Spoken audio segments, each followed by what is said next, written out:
없으면 얼마나 허전하겠어요. 걱정도 하고 예배 드리는데 예배를 잘 드리기 어려울 텐데 옆에 이렇게 떡하니 앉아 계시니까 제가 마음이 든든하고 또 예배를 잘 들을 수 있어서 정말 감사합니다. 당신 덕분에 감사합니다. 우리 만나는 사람들한테 그렇게 인사를 하면 좋겠다. 한 대를 살면서 늘 다른 사람을 축복하면 좋겠다. 어쨌든 웃어주면 좋겠다. 저는 그런 생각해요. 오늘 설교 핵심이 거기였습니다. 사람들에게 웃어주자. 그런데 살면서 너무 불안한 게 너무 많아. 너무 불안한 게 많아요. 왜 이렇게 편리하게 살아가는 이 세상 정말 편리하잖아요. 그런데 불구하고 사람들은 불안한 사람들이 너무 많아요. 새해를 시작하려고 하는데 마음이 무거웠습니다. 불안해서 목사로서 어떤 목회를 해야 될까? 설교 본문을 어떻게 정해야 될까? 선택을 어떻게 해야 될까? 갈피 잡기가 쉽지 않았습니다. 자, 우리나라 상황이 그렇잖아요. 군을 동원해서 계엄을 선포한 대통령이 탄핵당했습니다. 그리고 지난 주일에는 알다시피 그렇게 대형 사고가 나서 179명이 죽었어요. 그 외에 한 주 동안 왜 그렇게 일들이 많은지요. 그리고 교회를 바라보는 대중들의 시선이 그렇게 좋지 않습니다. 예전에 70년대, 80년대 초까지만 하더라도 교회는 사람들에게 엄청나게 좋은 곳이었고 소위 말하는 목사들이 십자가만 꽂아두어도 교인들이 모여들었다라고 하는데 요즘에 있던 교인들이 쑥 빠져버리고 신뢰도가 점점 떨어지고 있습니다. 왜 그럴까? 교회가 예수 그리스도의 몸인데 머리이신 예수님과 관계없는 모습을 보고서 사람들이 실망했지 않았을까 하는 생각을 하게 되어집니다. 1인 가구가 점점 늘어났어요. 옛날 70년대는 3.5%인가 밖에 안 됐는데 지금은 한 40% 정도가 1인 혼자 사는 세대가 한 40% 가까이 된다는 겁니다. 왜 그럴까? 여러 가지 이유가 있겠죠. 우리가 무한 경쟁이나 또 코로나를 지나고 또 디지털 문명이 발달하면서 외로운 사람이 점점 늘어납니다. 말씀드린 것처럼 영국에는 고독한 사람이 많아서 고독부라는 거, 혼자 사는 사람을 돌보는 그런 부서가, 정부 부처가 있다 할 정도입니다. 물질적으로 풍요롭고 편리한 세상을 살아가는데 사람들은 불안하여서 이 기독교의 교회 나오기보다도 점치는 사람이 점점 늘어나요. 희한하지 않습니까? 점치는 사람이 점점 늘어나요.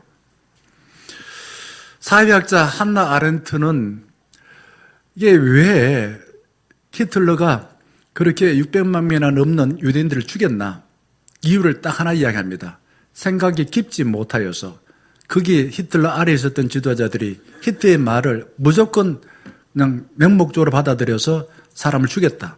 그 사람들 보면 특별한 사람이 아니고 우리와 비슷한 사람인데 다 겉으로 봤을 때 착한 것 같은데 그런데 끔찍한 일, 몇 명 죽였다고요? 600만 명이 넘는 사람을 죽였습니다. 왜? 생각이 깊지 않았어요. 아담과 하와가 왜 죄를 지었을까요? 생각이 깊지 않았어요. 하나님께서 따먹지 말라고 했습니다. 다른 거 모든 거 따먹어도 선악과 이것만 따먹지 말라고 했는데 그게 뱀의 유혹을 받고서 생각이 깊지 못하고 뱀의 말이 더 좋게 생각되지니 하나님 말씀은 까먹어버렸어요. 생각이 깊지 못한 거죠. 하나님이 주신 말씀을 이 마음 깊은 곳에 딱 기둥처럼 세워놔야 될 텐데 그냥 뱀이 말하는 그 말이 더 좋은 것 같아서 하나님 하신 말씀을 까마득하게 잊어버린 거예요. 그래서 죄를 지은 이유는 생각이 깊지 못했다는 겁니다. 교회의 머리는 예수 그리스도입니다. 교회는 어떤 것이 되어야 됩니까? 예수를 따르는 사람들이 모인 것이 교회예요. 그리고 교회는 예수님이 사신 삶을 재현한 곳입니다. 그리고 내가 산 삶을 나의 후대들에게 전수, 물려주는 것이 교회가 되어야 됩니다. 목사가 어떤 목회를 선택하면 좋을까? 저는 매번 그렇게 생각해요. 주일만 되어지면은 지금 이제 주일 지나고 난 뒤에 오늘 밤 오후부터 도대체 설교를 어디에서 해야 되나? 다음 주는 도대체 며칠이고 절기가 지금 현재 어떻게 됐는가? 다음 주는 사무엘상 17장 그 골리앗 이야기를 제가 묵상하고 있습니다. 그래서 제목을 거룩한 선택으로 정해놨습니다. 1월 달에는 선택 그리고 주제에 맞게 성령이 충만하여 부흥하는 교회 이런 주제에 맞게 설교를 준비하려고 애를 쓰고 있어요. 누구나가 다 누구나 다 매일 몇 가지 선택하고 살까요? 우리는 의식하지 못하지만 한 70개 정도, 이런 개 정도를 선택한대요. 그러면은 사는 수명이 70평생이라 하면은 70가지를 매일 선택하고 70평생 선택했을 때에 내가 죽을 때까지 선택을 몇 가지 하냐, 이런 것도 통계 내본 사람이 있어요. 저는 통계 안 내봤는데 통계 내본 사람이 있는데 몇 가지 선택하냐면은 178만 9,500번 선택을 한대요. 우리 선택 못한다고 생각하지만 선택하고 살아간대요.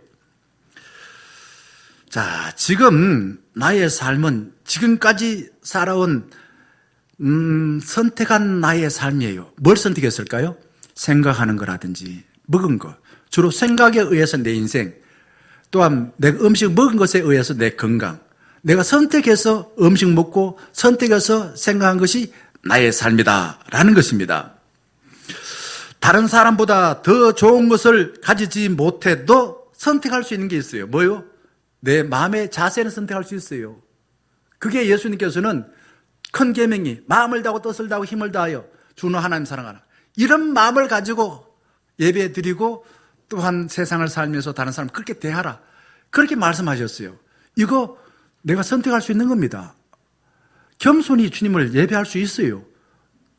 말씀 들었으니까 할 수 있다 이거죠. 그렇게 선택하면 됩니다. 보통 그런 이야기 합니다. 나이가 50되어지면 대학 나온 사람이 안 나온 사람이 똑같다. 학력의 평균화 생긴다. 나이가 60되어지면 예쁜 사람이 안 예쁜 사람이나 애들한테 물어보세요. 60만 되어지면 나는 내가 예쁘다 생각하는데 다 똑같이 할배다 할매다라고 다 똑같이 늙었다라고 그런 이야기를 해요. 그 다음에는 나이가 70만 넘으면은 갇힌 사람이나 안 갇힌 사람 다 똑같다 이야기합니다. 경제적으로 평균화 되어진다 합니다. 80만 되어지면은 죄송합니다. 이거는요, 인터넷에 뭐라고 나오냐면 살아있는 사람과 죽은 사람 똑같다 이런 이야기를 해요. 이만큼 이야기를 많이 합니다. 그러면 결국 사람에게 뭐가 중요할까요? 뭐가 중요하겠습니까? 중요한 것은 인격이에요, 인격. 내가 누구를 선택해서 그분을 닮아가고자 하느냐. 우리는 예수 그리스도를 본받아 살려고 하는 사람입니다. 그래서 예수 그리스도를 닮아가는 사람, 그래서 그 예수의 인격을 닮는 사람이다. 이게 그래서 믿음 생활하는 거 아니겠습니까? 예수를 닮기 위해서. 우리는 다 사지 못해도 눈으로 5만 가지 물건을 다 구경할 수 있는, 대리만족할 수 있는, 자, 슈퍼마켓을 좋아할까요? 백화점을 좋아할까요? 백화점을 좋아해요. 왜? 못 사도 눈으로 쇼핑하면서 만족할 수 있다라고 생각해서 그런 거예요. 교회를 선택할 때도 사람들이 그렇게 선택한대요. 큰 교회. 왜 큰 교회 좋아할까요? 선택할 게 많다는 거예요. 우리 교회도 그런 사람이 많았었어요. 제가 오고 난 뒤에 떠나는 사람 중에서 애들 중학교 가니까 그럼 영어로 이렇게 예배 드린다. 그거 가면은 이때 서울대 가는가 아니면 유학 가는가 모르겠다만은 그렇게 해서 글로 떠나는 사람들이 있어요. 그리고 사람들은 큰 교회 가면은 책임 안 져도 된다는 거예요. 헌금 안 해도 되고, 예배 빠지나 안 빠지는 거 잘 모르고, 이렇게 생각하고서 큰 교회 선택하는 사람이 많아진다고 이야기합니다. 자, 콜롬비아 대학교의 경영학과 쉬나 아이엔가 교수님이 이런 실험을 해봤어요. 백화점의 시식 코너에 잼 6가지 종류를 두고 있는 코너가 있고, 그 다음에 한 코너는 24개의 잼을 두고 있는 코너가 있었습니다. 어느 코너에 잼이 많이 팔렸겠습니까? 많이 있는데 많이 팔렸겠을 것 같아요? 결과는 그렇지 않아요. 24개 다양한 것을 두었던, 많은 잼을 두었던 곳은 그 상품 중에서 3%밖에 안 팔렸어요. 근데 6가지 종류 두었던 그 코너에는 30%가 팔렸대요. 우리의 그 생각은 많으면 많이 팔릴 거라 생각하지만 실제적으로 사람이 헷갈려가지고 구경만 하다가 그냥 머뭇거리고 안 사고 간 사람이 훨씬 많다라는 거예요. 이게 뭔 말입니까? 우리가 선택할 게 많은 것 같으면 좋은 줄 알지요. 그러나 이게 또 요즘은요, 책을 사는 것도 어려워요. 물건 사는 거 어려워요. 그래서 이걸 중간에서 안 대주는 사람이 있어요. 그거 갖고 돈 벌어먹는 사람이 있습니다. 그만큼 힘든다는 거예요, 선택하기가. 그래서 요즘은 선택하기 어려운 사람이 결정하는 것이 어려워서 장애가 있는 사람이 의외로 많아요. 뭘 선택해야지 다 좋은 것 같은데. 선택하기 많다고 해서 좋은 것만 아니라 오히려 머리만 아픈 경우가 많다는 겁니다. 세상은 무한 경쟁을 하고 물질주의가 만연하고 이기적인 각자 도생의 세상에서 불안한 사람이 많아졌기 때문에 거기에 불안을 치유하기 위해서 엄한 센터가 생기고 또한 약물이 많이 나오게 되어집니다. 스마트폰, 애들이 스마트폰 처음 만들 때에 할머니들이 좋다고 애 똑똑하다고 그랬는데 한 초등학교 들어가고 난 뒤부터는 이 스마트폰이 원수다 이거지. 이것 때문에 공부 못하고 애가 그냥 중독이 생겨가지고 또 그냥 치료받으러 다녀야 돼. 이게 인간이에요. 선택하기 꽤 많다고 해서 꼭 좋은 건가 있나요? 그게 아니라 오히려 그것 때문에 문제가 생기는 것이 많다라는 겁니다. 우리가 사는 이 세상은요, 늘 불안해요. 오늘 큐티 하면서도 두려워하지 말라고 이야기한 그 요수아서 1장, 그걸 이야기했는데 현대인들은 두려움과 불안에 빠진 사람이 너무 많은 거예요. 그래서 제가 깊이 묵상하는 가운데 도대체 교회에서 뭐가 필요할까? 예수님께서 많은 사람을 만나가지고 다 오시오. 세리들도 오고 죄인들도 오고 와서 함께 밥을 먹읍시다. 그래서 바리새인들한테는 예수님이 세리와 죄인들의 친구다라고 말했던 그 식탁 공동체, 이 식탁 공동체와 같은 것이 필요하겠구나. 교회에 누가 오더라도 외모를 보고 판단하지 아니하고 모두 오시오. 잘 왔습니다. 웃어주고 기뻐하고 함께 즐거워하고. 아까 우리 찬양, 나 주님의 기쁨 되기 원하네. 제 마음을 알고 그 찬양을 선택한 것 같아서 감사했습니다. 김병훈 장님 감사합니다. 우리 교회에서 필요한 게 그밖에 없어요. 사람을 볼 때에 빤히 보고 그냥 네 얼굴 왜 그렇게 생겼노 이렇게 보면 안 돼요. 무조건 웃어주세요. 무조건 덮어놓고 무조건 웃어주라 이거죠. 그러면 돼요. 그러면 불안이 없어져요. 그러면 그 교회에 다시 오고 싶은 마음이 생기겠죠. 결국 우리 이 시대에 가정에서든 교회에서든 사람을 바라보면서 어떤 세상 기준에 따라 판단하지 마시고 무조건 환대하세요. 존중하세요. 환대, 존중. 이것만 제대로 해도 좋은 가정, 행복한 가정이 되고 교회도 정말 기쁨이 넘치는 그런 교회가 됩니다. 예전에는요, 하나님과 좋은 관계, 성도들과 인격적인 그 교제를 나누는 저는 작은 교회, 제가 신학교 졸업하고 300명 미만 교회 되는 교회를 저는 목회를 하려고 이전교회 27명 되는 교회를 목회를 하면서 한 100명이 넘는 교회로 이렇게 목회하다가 제가 중년기에 왔습니다만은 이제 제가 이제 목회하면서 느낀 거예요. 교회 규모보다 더 중요한 것은 소그룹이 필요하겠구나. 큰 교회든 작은 교회든 관계없이 인격적인 교제를 나눌 수 있는 작은 모임이 필요하겠구나. 여러분, 가정만이 가지고는 안 돼요. 교회 안에서도 인격적인 교제를 나눌 수 있는 소그룹 모임에 참여해야 됩니다. 그래야 내 믿음이 자라고 또 내 마음에 불안이 없어진다라는 겁니다. 풍요로운 세상을 사는 우리들은 불안하여서 나도 모르게 확정편향적인 생각을 하고 살아가는 사람이 많아요. 이거를 조금 좋게 말하면 확고한 신념을 주는 정치단체하고 그런 교회, 그걸 원해요. 그러다 보니까 이상하게 정통교회에서 벗어난 사이비 이단이 판을 치고 있습니다. 나의 욕망을 확실히 채워주고 나와 다른 것을 없애버리는 확정 편향적인 사고를 한 사람이 점점점 늘어나요. 이게 디지털 문명이 발전하면서 SNS, 뭐 카톡을 하든지 페이스북을 하든지 뭘 하더라도 좋아요. 그래서 좋아요 눌러주는 것들 때문에 자기하고 틀린 것은 다 잘못됐다고 생각하는 이게 현대인들의 특징이라는 거예요. 이 확정 편향적인 사고를 하게 되는 이유를 사회심리학자인 아리 크루글라스키라는 사람이 이유를 몇 가지 이야기해요. 뭐 이거 다 이야기하면 너무 학문적인 것 같고 그래서 그렇습니다만 한번 말씀드려보면 이래요. 세상이 불확실한 거예요. 불확실한 거예요. 어떻게 될지 몰라. 그리고 양육자의 적절한 예착 관계 갖추지 못했거나 또 지금 현재 살아가는 사람들로부터 좀 안정적인 지지를 받지 못하거나 또 자연이라든지 사회에 여러 가지 어떤 재해가 많이 일어나거나 아니면 앞날에 대해서 불확실하거나 이러면은 사람들이 나도 모르게 자꾸 불안해져요.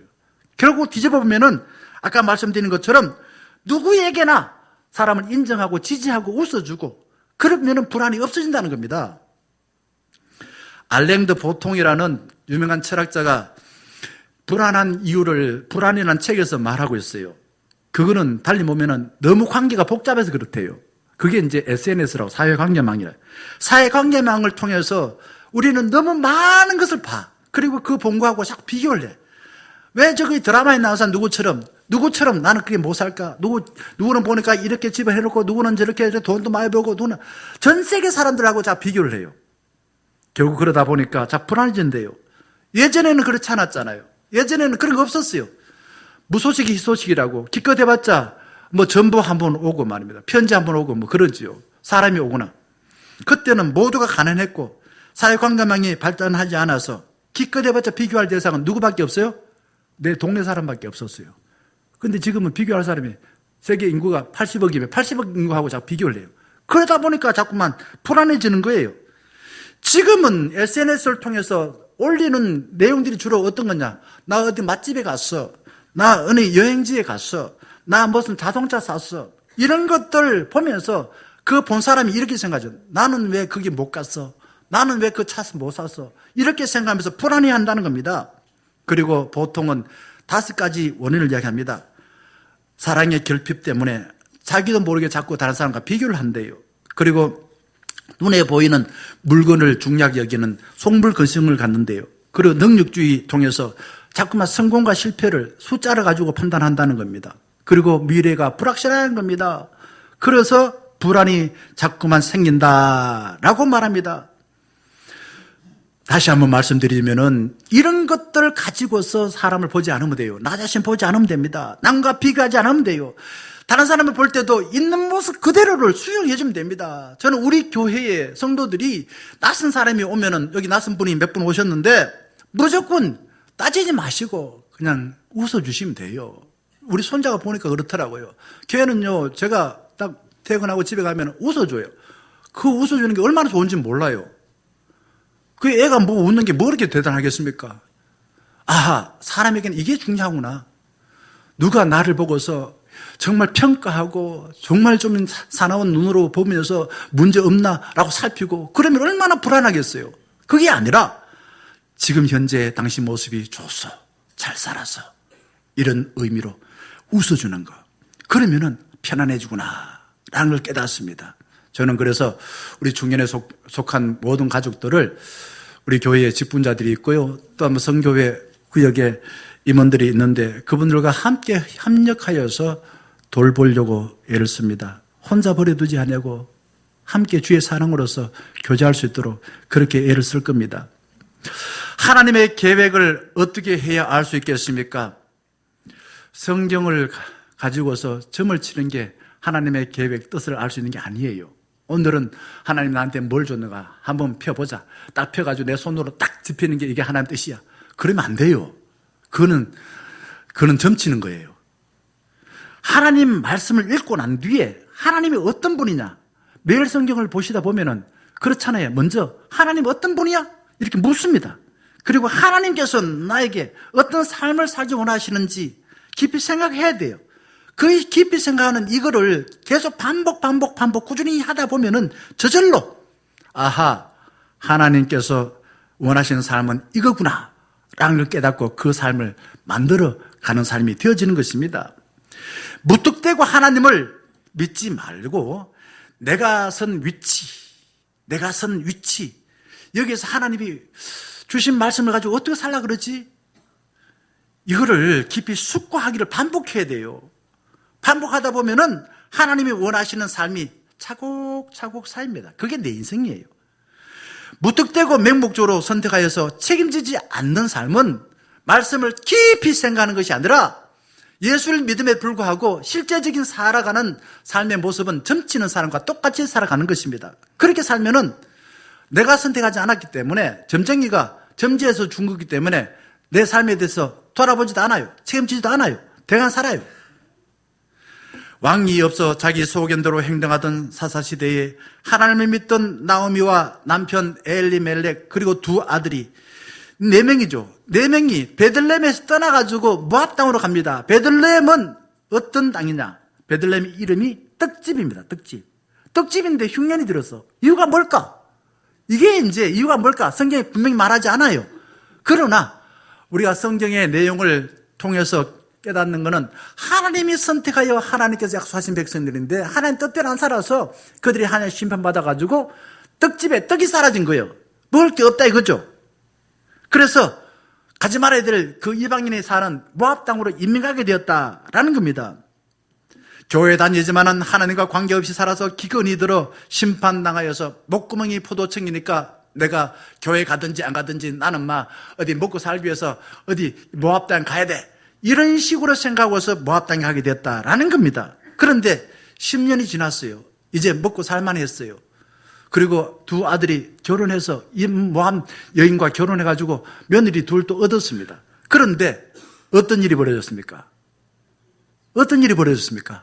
오늘 주신 말씀 보게 되면은 그 모압 땅에서 결혼하여서 자기 세 식구를 맞아들었던 두 며느리, 그 두 며느리하고 자기 그 나오미 세 여자만 남고 남자들은 다 죽어버렸어. 나오미의 남편 죽어버렸어. 그리고 두 아들이 죽어버렸어요. 이거는 보통 이야기 아닙니다. 현대 사회에서 혼자 되는 것도 외롭고 경제적으로 어렵지만은 이 당시 사회에서 여자 셋만 남았다는 것은 외로움이나 심리적인 원인만 아니라 이유만 아니라 경제적으로 먹고 사는 것 자체가 불가능한 그런 상황이 되어버렸다라는 겁니다. 그런데 어떤 일이 벌어졌나요? 이 사람들이 지금 현재 이렇게 쫄딱 망했으니까 남편하고 아들 둘 죽었으니까 나오미가 뭘 합니까? 에라 모르겠다. 하나님이고 뭐고 다 필요 없다. 당장 살기 위해서 두려워서 내가 어떻게 되는지 모르니까 굿이나 하자. 굿했습니까? 아니면은 종교를 바꿔버렸습니까? 못 살겠다 생각하고 내가 함께 살았던 내 남편, 내 아들이 간 그곳에 나도 가자라고 하면서 자살을 하려고 했습니까?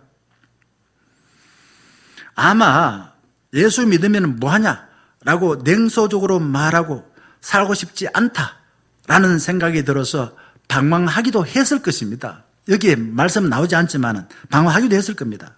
그러고 난 뒤에 6절 말씀 보게 되면 이런 소식을 들어요. 어떤 소식이 듣습니까? 베들레헴이 어떻게 됐습니까? 베들레헴이 다시 떡집으로 회복되는 내용이 나와 있습니다. 이게 복음이에요. 이 소식을 듣고서 7절 말씀 보게 되면 세 여인이 베들레헴으로 돌아가는 과정이 있습니다. 7절이 그래요. 그 도중에 8절 보게 되면 세 여인은 장면이 어떤 장면입니까? 자, 이제는 우리는 죽었다. 다 끝났다. 하나님은 뭐고 다 필요 없다. 니 때문에 죽었다. 이런 식으로 생각하면서 이게 지금 현재 상황이 절망적 상황에서 서로 막 멱살 잡고 말입니다. 서로 욕해대고 막 그런 상황입니까? 오늘 봉독한 말씀의 내용을 보게 되면은 이 지금 장면이 따뜻합니까? 차갑습니까? 따뜻해요? 차갑습니까? 따뜻하지 않습니까? 저는 이 말씀을 읽으면서 도저히 이해가 안 돼요. 도대체 이 지금 세 여인이 처한 상황 자체가 지옥 같은 상황인데 상대방을 탓하면서 난 못 살겠다고 이야기해야 되는데 그러지 아니하고 상대방을 너무너무 따뜻하게 대해줘요. 자기가 당하는 그 현실의 어려움보다도 상대방을 먼저 생각해요. 상대방이 잘 되는 길을 가라고 자꾸 권면합니다. 혼자 되어지면 어떻게 삽니까? 그런데 나오미는 두 며느리한테 너희들은 젊었으니까 아주 살 날이 많으니 너희들이 친정에 돌아가서 이후의 삶을 잘 살아라. 나는 내가 알아서 할 테니까. 이런 식으로 이야기하면서 며느리가, 시어머니가 며느리한테 따뜻하게 대해요. 따뜻하게 대해요. 그거를 두고서 이렇게 지금 이야기해요. 하나님께서 나를 선대해 주셨으니 나도 너희들을 선대한다. 여러분, 선대란 말이 무슨 말입니까? 선대란 말은요, 이게 아무나 쓰는 말이 아닙니다. 선대는 자비, 그리고 인자라는 뜻인데 이걸 좀 더 설명을 풀어서 하자면 이거예요. 하나님께서 언약을 맺은 백성들에게 따뜻하게 대하신다. 그들의 허물과 죄를 용서하시고 새롭게 회복해 주신다. 이런 내용인 것입니다. 그게 선대인 것입니다. 나오미는 절체절명의 위기를 만나서 낙심되고 불안할 때에 자기의 처지를 보고 난 죽었다. 죽음을 선택한 것이 아니라 생명의 주인이신 하나님을 선택한 것입니다. 슬픔을 당해 괴로운 나오미가 현재 절망적인 상황을 주신 하나님 뜻이 무엇이냐? 하나님 뜻이 뭔지 저는 잘 모르겠습니다. 하나님 왜 이렇게 둘 조상이 났습니까? 너무 괴로운 거 아닙니까? 그러니까 하나님 뜻 자꾸 물어봐요. 물어봅니다. 물어보는데 그 답이 버떡 생기겠습니까? 버떡 답이 잘 안 다가오겠죠. 계속 하나님께 눈물을 흘리면서 물어보는 가운데에 드디어 이 절망적인 현실을 수용하게 되었습니다. 하나님이 이렇게 내 남편과 내 자식을 데려간 이유가 있겠지 라고 생각하며 마침표를 찍게 되어졌습니다. 그리고 말씀에서 보여준 하나님의 마음을 가지고 아직도 믿음이 없는 두 며느리들에게 그렇게 선대 따뜻한 마음으로 그렇게 너희들이 살 날이 많으니까 너희들이 새롭게 장가 시집가서 잘 살아라 이렇게 권면을 하고 있는 것입니다. 환경에 의해서 자기가 받은 그 상처를 며느리한테 찌른 게 아니에요. 하나님의 마음을 깨닫고 하나님의 은혜를 입고서 하나님이 자기에게 베푸신 은혜를 두 며느리에게 보여준 것이다 라는 것입니다. 사람들은 문제가 생기면은 남 탓하여 불안을 피하려 합니다. 남 탓하는 이유는 불안을 피하기 위해서입니다. 나오면은 절망해서 하나님의 뜻을 거듭거듭 물어서 하나님으로부터 받은 마음을 두 며느리에게 그대로 전합니다. 이게 축복의 통로예요. 불안에 사로잡혀서 혼자만 살려 하지 아니하고 하나님의 위로를 먼저 받았어요. 그리고 며느리 마음으로 들어갔어요. 자기 생각한 게 아니고 저기 남편은 죽은 정말 일찍이 자식도 없이 죽은 그 며느리의 마음을 자기 생각해보기 위해서 그 며느리의 마음으로 풀쭉 뛰어든 거예요. 그리고 그 며느리에게 어떻게 말하는 것이 가장 좋을까 깊이 말씀을 통해서 궁리해 본 것입니다. 그러면서 며느리에게 말합니다. 너희들이 아직 살 날이 많으니까 고향으로 돌아가라 라고 권면한 것입니다. 자, 시어머니의 권면을 들었던 두 며느리가 어떻게 선택합니까? 볼까요? 그 며느리 이름이 오르바입니다. 오르바는 나오미의 권면, 시어머니의 권면을 듣고 난 뒤에 울면서 고향으로 돌아갔습니다. 그리고는 그 다음 말씀 보게 되면 오르바는 어떻게 된지 나오지 않아요. 성경 어디에도 오르바는 나오지 않습니다. 우리는 위기를 만났을 때 어떻게 선택합니까? 옛날 학교 다닐 때 그냥 시험 보다가 말이에요. 답을 뭐 1번, 2번, 3번, 4번 다 똑같대. 그러면은 네모난 연필에다가 1번, 2번, 4번 써놓고서 또르르 굴리는 거죠. 침튀깁니다. 이게 점치는 거죠. 위기를 만나면 그렇게 합니까? 하나님께 물어보지 아니하고 당장 쉽고 편한 것을 선택하는 것이 유혹이에요. 둘째 며느리는 어떻게 선택합니까? 룻은 선택하는 방법이 좀 달라요. 시어머니의 권면을 듣고서 판단이 서지 않았습니다. 그래서 어떻게 했을까? 저 상상을 해봅니다. 아마 주변에 있는 믿음을 가진 사람들은 물어봤겠죠. 우리 시어머니가 이렇게 말하는데 내가 어떻게 선택하면 좋겠습니까? 그리고도 답이 잘 나오지 않았습니다. 머리를 싸매고서 주님, 저를 어디로 인도하시기를 원하십니까? 하나님과 작전 기도를 한 40일 했지 않았을까? 저는 그런 생각합니다. 시어머니는 룻에게 답답해서 얘야, 네가 고민하는 거 참 감사하지만은 내가 그래도 말이야 인생을 살면서 네보다 더 많은 산소수전 다 겪어봤다. 그러니까 두 마음을 알고 내가 시키는 대로 해라고 다그치지 않았을까 하는 생각이 듭니다. 그래서 14절 말씀 보게 되면은 오르바는 시어머니한테 입을 맞추고 떠나요. 울면서. 오르바 큰 며느리도 그 시어머니가 좋다는 걸 알고 있어요. 시어머니 선택하는 것 나름대로 좋다는 걸 알고 있지만은 그러나 어쩔 수 없이 시어머니 말 듣는 게 좋겠다 싶어서 나머지 삶을 자기가 결혼해서 그렇게 새롭게 출발하려고 울면서 이별을 합니다. 그런데 둘째 며느리 룻은 달랐어요.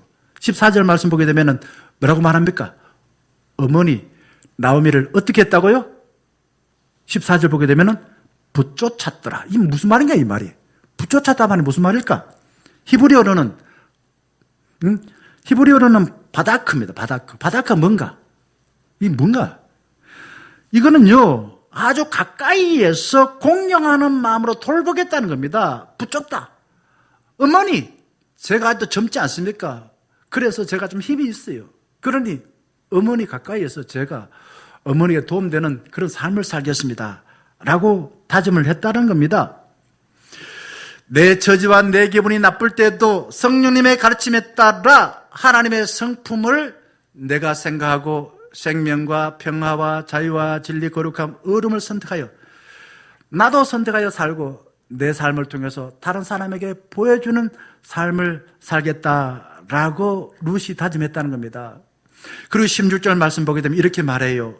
나로 어머니를 따르지 말고 돌아가라고 강권하지 마소서. 자, 룻은 이런 생각을 하고 시어머니 나오미를 따르기로 작정했을 것입니다. 우리 어머니는 일찍이 남편과 두 아들까지 잃고 객지에서 혼자 되지 않았습니까? 함께 살면서 내가 어머니를 옆에서 자세히 보니까 세상에 참 우리 어머니 같은 분이 참 없었어요. 우리 어머니 같은 그런 마음으로 사람을 대한 사람은 처음이었어요. 어머니도 절망스럽고 힘들 텐데 우리를 사랑하여 새롭게 살 기회를 주다니 정말 좋은 분입니다. 내가 결혼 때 해봤으니까 어디 간들 지금보다 더 나은 삶을 있겠습니까? 그러니 나는 어머니하고 이후의 삶을 함께 하겠습니다 라고 결단한 것입니다. 며느리 룻은 시어머니 나오미한테 나로 어머니를 떠나라고 말하지 말라고 당부까지 하고 있습니다. 이 며느리 룻이요, 자신이 처한 절망적인 상황보다도 시집 와서 같이 살았던 그 시어머니의 삶을 과거부터 지금까지 한 몇 년 동안 3, 4년 되었을까요? 돌아봤습니다. 그리고 내다봤습니다. 이 베들레헴이 떡집으로 회복됐다는데 하나님께서 그 베들레헴에게 은혜를 베풀어서 예전에는 심판하여서 떡이 없어졌지만 이제는 다시 떡을 준다고 하니까 내가 그곳에 가면 하나님이 나한테 은혜 베풀어 주셔서 나를 또 회복해 주셔서 먹을 걸 줄 뿐만 아니라 내가 생각지 못한 은혜도 주시겠지. 이런 믿음을 가지고 엄마, 시어머니하고 같이 가기로 작정했다라는 것입니다. 그래서 어머니께서 가시는 곳에 나도 가고 어머니께서 유숙하는 곳에 나도 유숙하겠습니다. 무슨 말입니까? 내가 선택하여 결정한 것, 어떤 유혹과 고난이 있어도 끝까지 책임지겠습니다. 저는 내가 말한 것을 책임지겠습니다. 고난당하면 어머니고 뭐고 나 몰라라 하고 버리지 않겠다라고 그렇게 다짐을 한 것입니다. 점을 치는 사람은요, 문제가 생기면요 무책임해져요. 그리고 남 탓해요. 이게 점 치는 사람들의 문제예요. 그래서 지도자들은 점을 치면 안 돼요.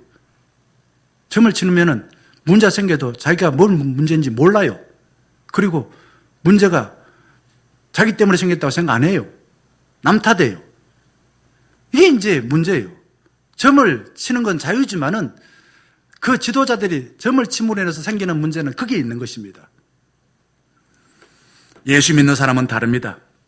예수 믿는 사람들은 자신이 선택한 것을 어떤 손해와 고난이 있어도 끝까지 책임지겠다라는 자세로 사는 것입니다. 우리 하나님은 약속의 말씀을 믿는 사람을 통해서 나쁜 환경도 좋은 환경으로 변화시켜 주십니다. 그게 자비하시고 인자하신 하나님인 것입니다. 룻은 감정에 이끌리지 않았습니다. 성령이 감동 감화하시고 충만하여서 깊이 생각하고 기도한 뒤에 시어머니 나오미와 함께 생사고락을 하여 살겠다라고 다짐한 것입니다. 그래서 어머니의 백성이 나의 백성이 되고 어머니 하나님이 나의 하나님이 될 것이다 라고 결단한 것입니다. 살아있다는 것은요, 다름 아니라 내가 무엇을 선택할 기회가 있다는 겁니다. 여러분, 한평생 살면서 몇 가지를 선택할 수 있다고요? 70가지 살면은 엄청나게 하루에 70가지 선택하는데,